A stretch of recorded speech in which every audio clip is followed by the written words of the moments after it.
अस्सलामुअलैकुम। इस वक्त मैं मौजूद हूँ मेडिकेट टॉक्स की एक और अमेजिंग सी एपिसोड के साथ। उम्मीद करती हूँ कि आप तमाम लोग खैरियत से होंगे।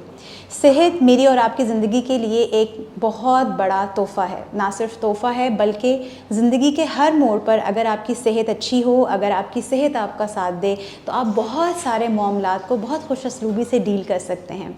आज इसी सिलसिले में गुफ्तगू करने के लिए हमारे पास एक और बहुत प्यारी सी गेस्ट मौजूद हैं, जिनको वैसे तो तारुफ़ की ऐसा ज़रूरत नहीं है, लेकिन थोड़ी बहुत फॉर्मेलिटी के लिए आज हम आपका तारुफ़ करवाएंगे, आप मुलाकात करवाएंगे associate professor doctor Naureen Kausar से।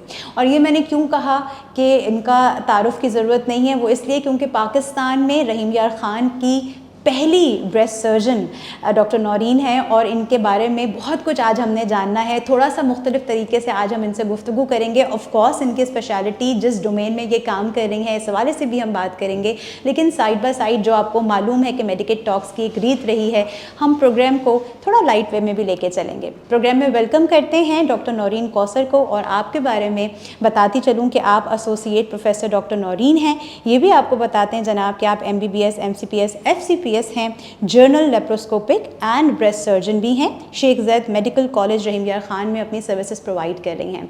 और आज आपने अपना कीमती वक्त निकाला है मेडिकेट टॉक्स के लिए, तो बग़ैर इंतज़ार किए डॉक्टर नौरीन को वेलकम करते हैं। अस्सलामुअलैकुम और खुशामदीद। वालेकुम अस्सलाम। डॉक्टर नौरीन, जैसे मैंने अभी इंट्रोडक्शन में आपके बारे में बताया कि माशाल्लाह आप पहली रहीम यार ख़ान की सर्जन हैं जिन्होंने ये ज़बरदस्त सा काम किया, और इसलिए पूछना चाहूँगी आपसे कि आपकी इब्तदाई तालीम कैसी रही, कैसे आपको ख़याल आया कि मैंने डॉक्टर ही बनना है। तो अगर आप हमें कुछ बताना चाहें कि कैसे सिलसिला शुरू हुआ आपकी इब्तदाई तालीम से यहाँ तक का। जी, फ़र्स्ट ऑफ़ ऑल मैं शुक्रगुज़ार हूँ आपकी और आपकी टीम की, जिसने मुझे मौका दिया कि मैं अपने ख़यालात का इजहार करूँ और स्पेशली लोगों को अपने मुतालिक और अपनी बीमारी के मुतालिक जो आगाही है वो मुहैया कर सकूं। तो मैं बेसिकली रहीम यार ख़ान शहर से हूं और मैंने गवर्नमेंट सेक्टर में ही मैट्रिक किया, उसके बाद FSC की।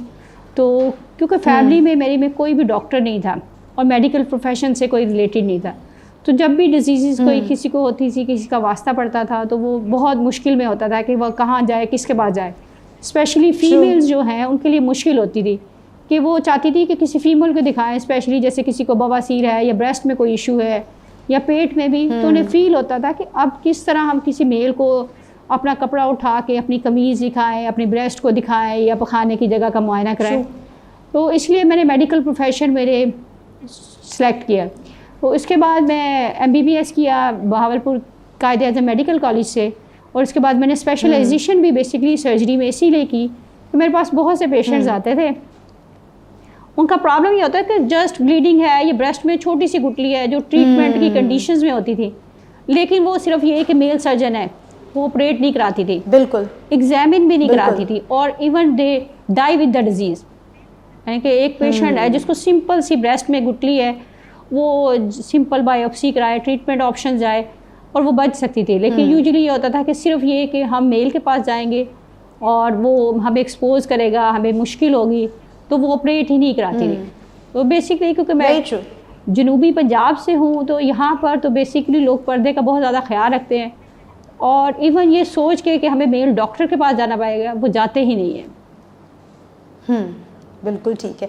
अच्छा डॉक्टर नौरीन, मुझे थोड़ा ये भी बताइएगा, अगर हम थोड़ा सा सर्जरी के पस मंज़र की तरफ जाएं, मुझे बहुत अच्छा लगेगा और हमारे लिए बहुत फ़ख्र की बात है कि माशाल्लाह रहीम यार ख़ान के डिवीज़न में आप पहली सर्जन हैं, और जैसे आपने ख़ुद भी कहा कि फ़ीमेल्स के लिए बड़ी ज़रूरत पड़ती है। अगर हम थोड़ा पस मंज़र में जाते हैं, डॉक्टर साहब आप जब ख़ुद मेडिकल की फ़ील्ड में आई, हाउ डिड यू फाइंड कि किस तरीके से यहाँ पर पाकिस्तान में ख़वातीन जो हैं वो सर्जरी की तरफ कम आती हैं, उन्हें ज़्यादा आना चाहिए?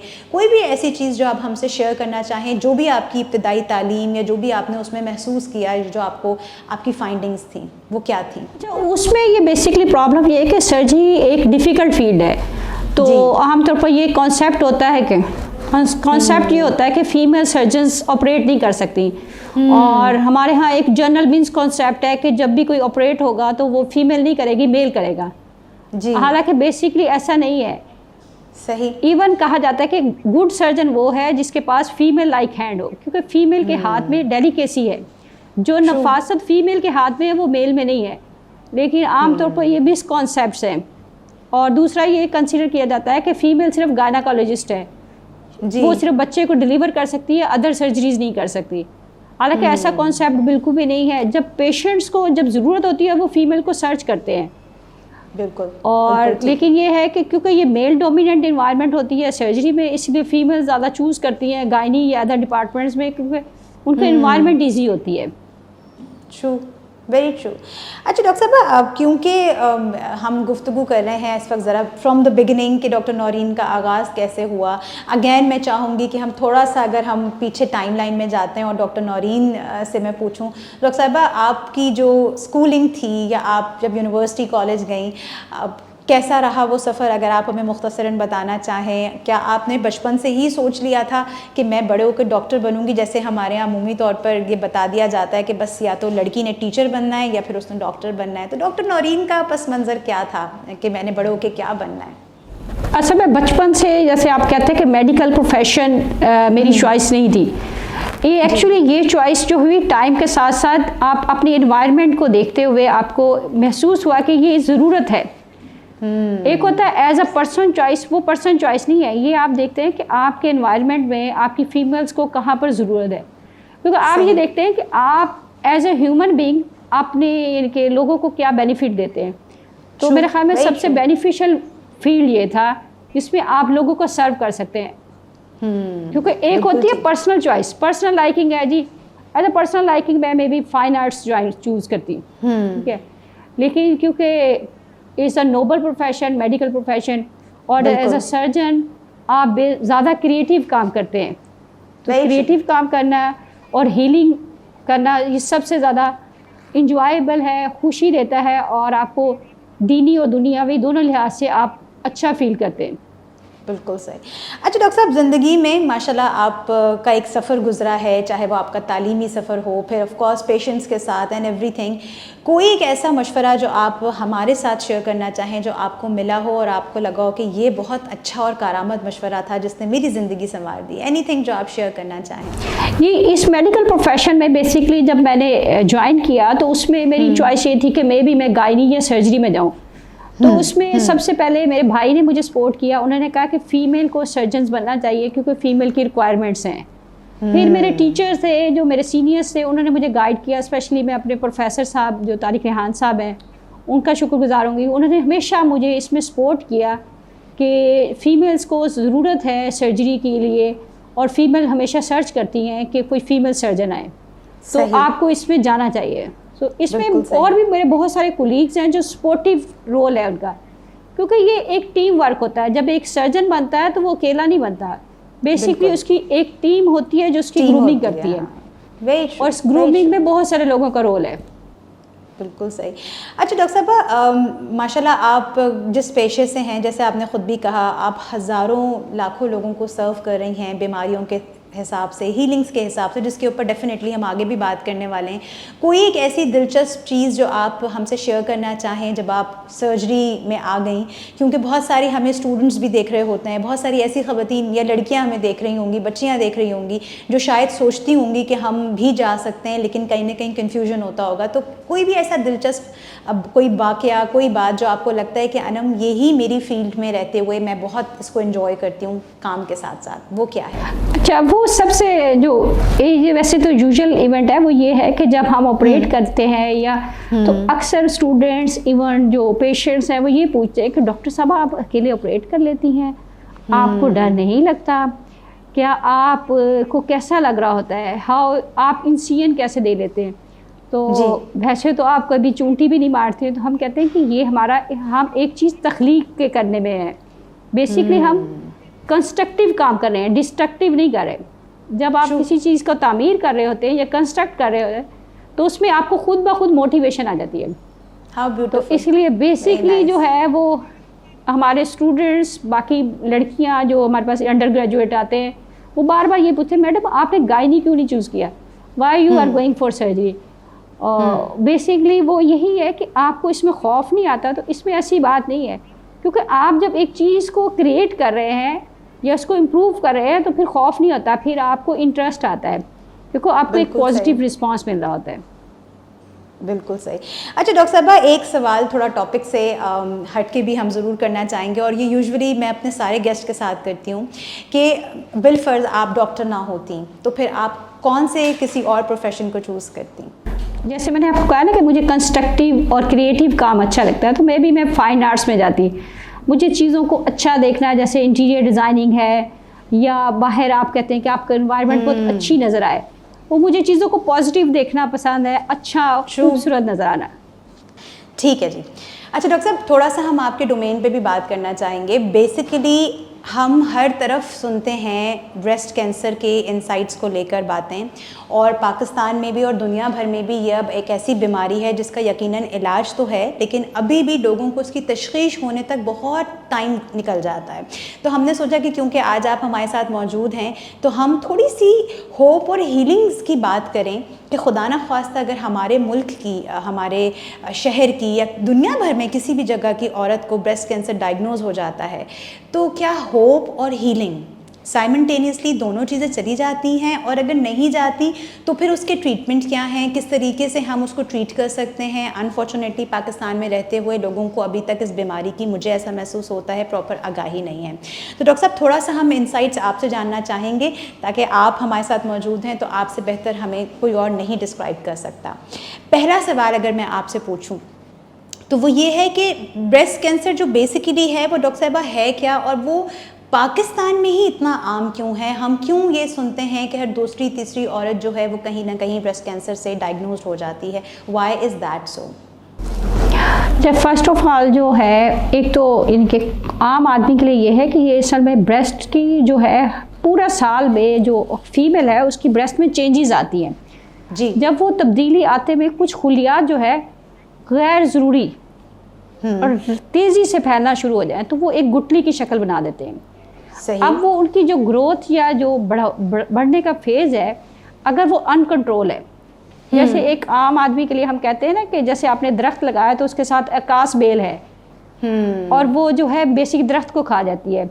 इसी तरह जो ट्यूमर होता है या ब्रेस्ट में रसोली है, वो बेसिकली इतनी तेज़ी से ग्रो करती है कि बाकी ब्रेस्ट टिश्यू के और बॉडी के सारी एक्टिविटीज़ को ले लेती है। तो बेसिकली ये क्या कह सकते हैं कि आप गैर ज़रूरी है और डेंजरस ग्रोथ है जो टिश्यू की, जो कि कैंसर की और गुठली की शक्ल बनाती है। अब उसमें जो है बेसिकली पेशेंट का कंसर्न होता है कि मुझे कैसे पता चलेगा। ठीक है, ठीक है डॉक्टर साहब, यही सवाल मैं थोड़ा सा इसी बात को थोड़ा सा आगे एलैबोरेट करना चाहूँगी। जैसे मैंने अभी शुरू में भी कहा प्रोग्राम की गुफ्तगू के दौरान भी कि हमारे यहाँ अमूमी तौर पर ख़वातीन को तशख़ीस ही जब होती है या शायद वो डॉक्टर के पास ही जब पहुँचती हैं जब वो शायद बहुत आगे की स्टेजेस पे जा चुका होता है। डॉक्टर साहब, what are the early signs and symptoms जिसको हम समझ के ख़वातीन तक, एक आम औरत तक जो कि कस्बे में है, देहात में है, शहर में है, उसको बता सकते हैं कि ये अर्ली स्टेजेस होती हैं, ये अर्ली साइंस हैं, ताकि वो डॉक्टर को फ़ौरन जाकर दिखा सके? अच्छा, इसमें बहुत सारी चीज़ें हैं जो एक्चुअली हम पेशेंट को ट्रेन करते हैं कि जब आप नहाते हैं या अपने आप को शॉवर लेते हैं तो अपने बॉडी को जब फील करते हैं तो ऐसी कोई गुठली या ऐसी जो चीज़ जो चेंज है, मिसाल के तौर पर आपको ब्रेस्ट में कोई गुठली महसूस हो रही है या आपने अपने आप को नीट कर रहे हैं तो आपके निप्पल से ब्लड आ रहा है, या आपने नहाते हुए या अपने आप को सोप लगाते या फील करते आप देखते हैं कि आपका जो ब्रेस्ट की शेप है वो चेंज हो गई है। तो अगर आपको एक चेंज लग रही है तो आप दूसरे ब्रेस्ट को देखें। अगर दोनों ब्रेस्ट में से डिफरेंट आ रही है, एक की शेप, एक बड़ा हो गया है, एक छोटा हो गया, या एक का निप्पल जो है ना वो उसकी शेप ही चेंज हो गई, और या आप बाजू ऊपर उठाते हैं तो एक ब्रेस्ट लेकिन डॉक्टर साहब इसमें एक चीज़ मैं आपसे और पूछना चाहूँगी जो कि शायद मुझे लगता है कि आपसे बेहतर इसका कोई जवाब नहीं दे पाएगा, दैट इज़ कि जेनेटिकली बहुत बार ये भी देखने में आता है कि ख़वातीन में शायद उनकी जीन्स में उनकी नानी या दादी या उनकी वालिदा में से, खाला में से अगर किसी को ये तकलीफ़ रही है तो डॉक्टर साहब क्या ये भी एक कॉज बनता है? क्योंकि बहुत बार ऐसा होता है कि ख़वातीन को जो सिम्टम्स आप बता रही हैं वो सिम्टम्स नहीं हैं, बट स्टिल एक एज पे जाके उनको कहीं ना कहीं ब्रेस्ट कैंसर जो है वो डायग्नोज हो गया। तो क्या जेनेटिकली भी ये बीमारियां ट्रांसफ़र होती हैं या ये ख़ास बीमारी ट्रांसफ़र होती है? अच्छा, जेनेटिक जो है इसमें सिर्फ 5 to 10% केसेस हैं। अब इसमें एक प्रॉब्लम है जो मिसकॉन्सेप्ट है। अब ये है कि 5 to 10% जो पेशेंट्स हैं उनकी फैमिली हाई रिस्क होती है, उसको हम कहते हैं हाई रिस्क। उसमें हम एडवाइस करते हैं कि अगर एक फ़ीमेल है उसकी खाला या नानी को यंगेस्ट अगर 25 जी, साल जी। की उम्र में उसको ब्रेस्ट कैंसर है तो उसका मतलब उससे 10 ईयर्स बिफोर, यानी कि वो 15 साल की उम्र से अपना रेगुलर एग्जामिनेशन मुआयना शुरू करे। और अगर तो यंग है, जैसे 35 से यंग है, तो फिर अल्ट्रासाउंड पर ईयर हर साल जाए, खुद भी बिल्कुल सही। एग्जामिन करे मंथली और पर ईयर करे। लेकिन अगर उसकी 35 से ऊपर एज है तो फिर वो हर साल अपनी मेमोग्राफी कराए। बिल्कुल बेसिकली उसको हम कहते हैं हाई रिस्क। जैसे अब कॉमनली है ना कि जिसकी फैमिली में जी। डायबिटीज़ है या शुगर है वो अपनी शुगर चेक कराता रहता है। बिल्कुल सही, अब बिल्कुल सही। जिसको ब्रेस्ट कैंसर जिसकी फैमिली में है उसको हम हाई रिस्क कहते हैं। और हाई रिस्क का बिल्कुल मतलब ठीक है। ये है कि उसको बहुत जल्दी, आम लोगों से भी, जल्दी यानी कि उसकी फैमिली में अगर 25 साल की औरत को ब्रेस्ट कैंसर है तो उसने 15 साल से अपने आप को चेक कराना शुरू करना है, क्योंकि 5 to 10% है। लेकिन इसमें एक और प्रॉब्लम ये है, जो 5 to 10% पे है तो लोग इतने खौफजदा हो जाते हैं कि ब्रेस्ट में कोई भी आम चीज़ को भी वो टेंशन में आ जाते हैं कि ये सब ब्रेस्ट कैंसर।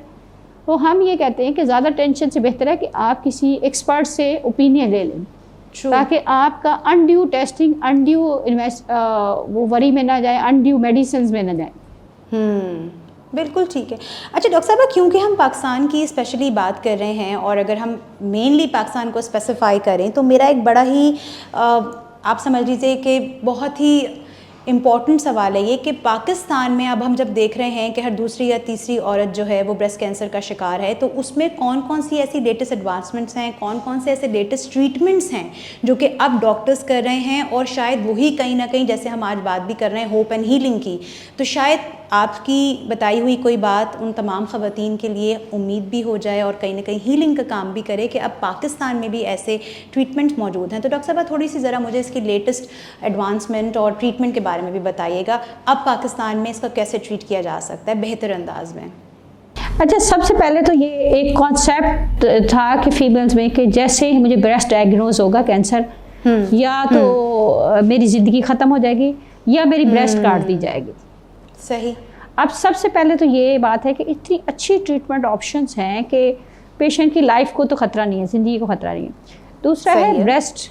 अब आप अगर ब्रेस्ट की ट्रीटमेंट में हमारे पास बहुत सारी ऑप्शन है। अगर पेशेंट जल्दी आता है तो हम ये कर सकते हैं कि सिर्फ गुठली को निकालें, उसकी ब्रेस्ट को, उसकी ब्रेस्ट की शेप को, किसी भी चीज़ के एज अ फीमेल जो उसकी शेप है वो चेंज नहीं होगी, तो आप ब्रेस्ट को सेव कर सकते हैं। इवन बाद में सर्जरी में इवन आपको कोई बता भी नहीं सकता कि इस पेशेंट की ब्रेस्ट कैंसर के लिए ट्रीटमेंट हुई है। सही। अच्छा, इसमें जो है पेशेंट का रोल ये है कि अगर वो जल्द अपने आप की तशखीस करता है तो उसकी जो इलाज है वो ज़रा शॉर्ट हो जाता है, इनके उसका ड्यूरेशन। जैसे आपके पास ट्यूमर आया 2 सेंटीमीटर और बगल में भी गुठली नहीं है, तो आपने ट्यूमर निकाला और उसी वक्त उसको बाद में कीमो रेडियो करवा दी है, इनके जिसको आप आम लोग कहते हैं कि शुआएँ लगवा दी हैं, कीमो लगवा दी है, तो वो बहुत इनके जल्द रिकवर हो जाता है। जबकि एक पेशेंट जो है वो ऐसा ट्यूमर जो बिल्कुल स्टेज 4 है या स्टेज 3 में आ गया है, उसमें फिर उसकी ट्रीटमेंट लंबी हो जाती है। आल्दो उसमें ये नहीं है कि उसकी लाइफ को डेथ रिस्क है, उसमें भी ये ट्रीटमेंट ये है कि हम इवन उस तरह के पेशेंट में भी कोशिश कर सकते हैं कि उसको अगर कीमो दें तो बाज़ दफ़ा ट्यूमर जो है जो 4 सेंटीमीटर का है वो भी 2 सेंटीमीटर जा सकता है और हम पेशेंट की ब्रेस्ट को सेव कर सकते हैं और उसकी बगल को भी गुठलियाँ निकाल के उसको कीमो रेडियो से हम सेव कर सकते हैं। तो ब्रेस्ट कैंसर में अब इतनी ट्रीटमेंट ऑप्शन है, यहाँ तक कि जिन लोगों की बोन्स में, जिनको कहते हैं कि हड्डियों में चला गया या जिगर में है तो अब काबिल इलाज नहीं है, तो कीमोथेरेपी और सर्जिकल ऑप्शन इतनी अच्छी अवेलेबल आ गई हैं आपके पास कि इवन जो फैला हुआ है उसको भी हम कंट्रोल कर लेते हैं और वो ऑपरेट हो जाता है पेशेंट। और इवन हम ब्रेस्ट को सेव करके एज अ फीमेल उसकी शेप और बाकी चीज़ें जो है वो बरकरार रहती हैं।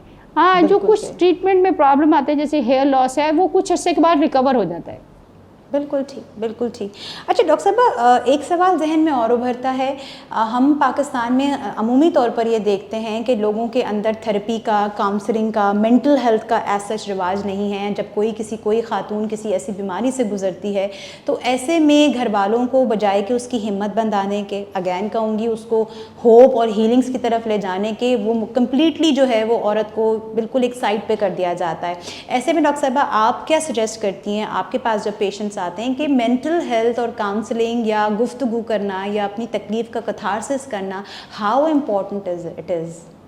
जी, इसमें जो बेसिकली ये ट्रीटमेंट जो है वो जैसे हम कहते हैं एज ए मेडिकल प्रोफेशनिस्ट, यानी कि ये भी एक टीम वर्क है। इसी तरह ये फैमिली भी पूरी इसमें इन्वॉल्व होती है, आपकी कम्युनिटी भी इन्वॉल्व होती है। जैसे अगर एक फ़ीमेल आती है तो उसको हम मैं जैसे मेरे पास में रूटीन भी ये होते हैं, जब एक कोई फीमेल आती है तो मैं उसके हस्बैंड या बेटा या कोई जो साथ में कंपनी कर रहा है उसको बताते हैं कि ये ट्रीटमेंट है, लेकिन इस ट्रीटमेंट में आपने इसकी हेल्प करनी है, आपने इसको बताना है कि आप की ट्रीटमेंट में हम साथ हैं। बेसिकली कोई भी पेशेंट, क्योंकि एक मुश्किल स्टेट होती है जब पेशेंट कीमो लेता है, सर्जरी कराता है, तो उस वक्त उसकी फैमिली की सपोर्ट, डॉक्टर्स और अदर प्रोफेशनल्स की सपोर्ट और फैमिली की सपोर्ट में बड़ा फ़र्क पड़ता है। जब फैमिली सपोर्टिव हो तो पेशेंट जो ट्रीटमेंट की सारी मुश्किलात है वो इजी से गुजर जाता है, उससे गुजर जाती हैं। बिल्कुल सही बात है। डॉक्टर साहबा, लाइफस्टाइल मॉडिफिकेशंस कितना इम्पोर्टेंट रोल प्ले करती हैं? अगर हम स्पेसिफिकली ब्रेस्ट कैंसर की बात करें तो ज़िंदगी में या हमारे जो ज़िंदगी के नॉर्मल रूटीन होता है डॉक्टर साहबा, उसमें मॉडिफिकेशंस करना कितना इम्पोर्टेंट है, स्पेशली अगर हम इस बीमारी की बात करें तो? अच्छा, लाइफस्टाइल मॉडिफिकेशन जो है आप स्पेशली देखते हैं कि ब्रेस्ट कैंसर में रिस्क क्या है। अब देखिए रिस्क फैक्टर्स में जो है एक ओबेसिटी जो है बहुत बड़ा रिस्क फैक्टर है ब्रेस्ट कैंसर के लिए। अब देखिए ओबेसिटी जो है, अब हमें स्पेसिफिकली फीमेल को बताना पड़ता है कि ओबेसिटी जो है उसको अवॉइड करें। अब ओबेसिटी का लिंक है फिर आपकी फैटी डाइट से, ज़्यादा जो है रेड मीट लेने से, जैसे गोश्त खाना है, ज़्यादा चिकनाई वाली चीज़ें खाना है, ये जो है सब आपकी हेल्थ के लिए डेंजरस है। फिर है पैरिटी, जितने बच्चे पैदा करती है उतने प्रोटेक्टिव है। और इसी तरह जो है बेसिकली जो फैमिली प्लानिंग की मेडिकेशन है जिसको हार्मोनल थेरेपीज़ है, ये जो है ये असल में जिसकी तो स्पेशली फैमिली रिस्क है, हाई रिस्क फैमिली है, उसके फैमिली प्लानिंग के अदर मेथड्स लेने चाहिए बजाय इसके कि हार्मोनल ट्रीटमेंट ले।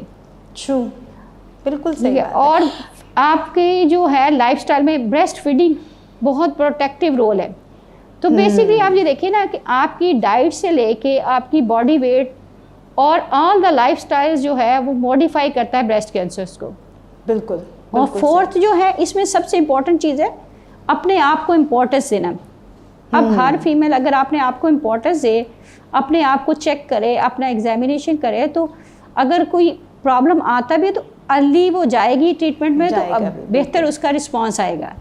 तो उसमें बेसिकली ये है कि हमारा जो प्रॉब्लम है वो बेसिकली पेशेंट जो है ना, स्पेशली फीमेल्स अपनी लाइफ को इम्पोर्टेंस नहीं देती, वो अपने आप को टाइम नहीं देती। और दूसरा पता है क्या है, इसको छुपाती हैं। अगर उनको ब्रेस्ट में गुठली है तो छुपाती हैं कि मेरे घर वाले परेशान होंगे। हालांकि अगर वो छोटी सी गुठली मिली है अपनी फैमिली को बताएं तो इब्तदाई तशखीस हो जाए, इब्तदाई इलाज हो तो बहुत अच्छा रिस्पॉन्स। तो उसमें मैं स्पेसिफिक कहूँगी कि लाइफस्टाइल के साथ साथ ये ज़रूरी है कि अपनी बात को छुपाएं नहीं। बिल्कुल सही, बिल्कुल सही। अच्छा डॉक्टर साहब, एक सवाल जहन में और उभरता है, उसके बाद फिर डेफिनेटली हम दूसरे सेगमेंट की तरफ भी जाएंगे, लेकिन I really wanted to ask this question कि बहुत सारे डॉक्टर साहब हमारे मिसकंसेप्शंस भी हैं। कुछ लोगों ने अपने ही तई 2, 3, 4 केसेस को देख के अपने ही दिमाग में एक चीज़ों को फैब्रिकेट कर लिया है और उसके बाद उनको लगता है कि भाई अब यही बीमारी है तो अब ये चीज़ ऐसे नहीं ऐसे होगी। आप ऐसे में क्या बताना चाहेंगी या कैसे हम लोगों को एड्रेस करें कि कुछ ऐसी कॉमन आपको लगता है मिथ्स हैं या मिसकंसेप्शंस हैं ब्रेस्ट कैंसर को लेके जो कि एक्चुअली में नहीं एग्जिस्ट करते? अच्छा, सबसे कॉमन मिथ्स जो है वो ये पेशेंट ये समझता है कि मुझे पेन नहीं है तो मुझे डॉक्टर के पास आना नहीं है। इसलिए मैं स्पेसिफिकली यानी कि पेशेंट्स को कहूँगी कि ब्रेस्ट में जब गुठली दर्द नहीं कर रही वो सबसे ख़तरनाक है। इसको आप कहते हैं खामोश कातिल है। क्योंकि पेन नहीं है तो मोस्टली पेशेंट आती है जी मुझे ये गुठली 5 साल से थी, तो मैंने कहा आप पहले क्यों नहीं आई? जी मुझे दर्द नहीं कर रहा था। जो दर्द नहीं कर रही वही ख़तरनाक है। जो दर्द करती है वो आमतौर पर आम गुठलियाँ होती हैं। इसलिए दूसरा कॉन्सेप्ट जो है वो ये होता है कि जी हमने इसको कट नहीं लगवाना, कट लगवाने से ये फैल जाता है। अच्छा, उसमें भी जो कॉन्सेप्ट है वो एक्चुअल ये है कि हम लोग जो है इंफॉर्मेशन कलेक्ट करते हैं उन लोगों से जिनको खुद पूरी इंफॉर्मेशन नहीं है। जी, इसलिए कहा जाता है कि आप इंफॉर्मेशन लें और उसकी तस्दीक करें। अब बताते हैं कि जी फ़लाँ हमसाई की फ़ीमेल को ब्रेस्ट कैंसर हुआ, उसने कट लगाया और वो उसकी डेथ हो गई। हालांकि ये नहीं बताया गया कि उसने किस स्टेज पर वो ट्रीटमेंट में गई और उसने ट्रीटमेंट कितना लिया। सही। तो बेसिकली सही। ये फॉलो नहीं करते, सिर्फ ये देखते हैं कि ब्रेस्ट कैंसर की उसकी डेथ हुई, क्या उसने ट्रीटमेंट ली, क्या उसका ट्रीटमेंट का ठीक। रिस्पांस हुआ या उसने कंप्लीट किया। तो बेसिकली बिल्कुल ये सही जो बात है। कॉन्सेप्ट्स हैं वो जो हैं उनको करेक्शन की ज़रूरत है। बिल्कुल ठीक है। अच्छा डॉक्टर साहब, हम अपने एक और सेगमेंट की तरफ भी जाएंगे, लेकिन बस मैं आपसे अभी हम जिस टॉपिक पर बात कर रहे हैं, गुफ्तगू तो बहुत हो सकती है डॉक्टर साहिबा, और बहुत सारे सवालात आज मैंने कोशिश की कि मैं कवर करूं जिससे आपकी बदौलत लोगों को थोड़ी सी आगाही मिल सके। जाते जाते डॉक्टर साहबा, अगर आप क्या समझती हैं, अगर हम थोड़ी सी हीलिंग्स की बात करते हैं, ट्रीटमेंट की, तो कोई ऐसी डॉक्टर साहिबा उम्मीद की बात जो आप सुनने वालों को बताना चाहें, जो हम स्पेसिफिकली हमारा जो हेल्थ सिस्टम है उसको लेके हमारे जहन में खौफ बन गए होते हैं। जैसे अभी आपने कहा ट्रीटमेंट नहीं करवाते, ट्रीटमेंट हो गया तो अधूरा ट्रीटमेंट छोड़ देते हैं, पैसों का भी डर लगता है, वहम भी आते हैं। ऐसे में डॉक्टर साहब कोई एक ऐसी छोटी सी बात या टिप जो आप सुनने वालों को देना चाहें related to this disease and हमारा जो हेल्थ सिस्टम है ओवरऑल। अच्छा, इसमें सबसे पहले तो कॉमन जो चीज़ है ये कि ब्रेस्ट में जब भी कोई गुठली मिले तो उसको जी, बजाय इसके कि आप परेशान हो और घर वालों से छुपाएं, आपको चाहिए कि किसी भी एक्सपर्ट्स को चेक करवाएं। हो सकता है कि सही। आम गुठली हो, अगर कैंसर भी है तो बहुत इब्तदाई हालत में इसकी ट्रीटमेंट हो सकती है।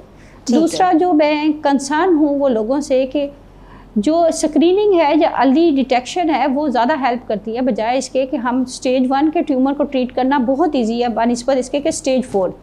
तो उसमें जो स्क्रीनिंग फैसिलिटीज़ हैं वो बेहतर होनी चाहिए पूरे पाकिस्तान में, ताकि लोग जो हैं बजाय इसके हमारे पास स्टेज 4 के पेशेंट आए, उसमें लॉन्ग ट्रीटमेंट है और रिस्पांस भी अच्छा नहीं है। इसमें स्क्रीनिंग को ज़्यादा बढ़ाना चाहिए। स्क्रीनिंग में पेशेंट की भी एजुकेशन है कि वो उनको कब मेमोग्राफी करानी है, कब अल्ट्रासोनोग्राफी करानी है, और ये फैसिलिटीज़ हर जगह अवेलेबल होनी चाहिए और ये फ्री ऑफ कॉस्ट होनी चाहिए।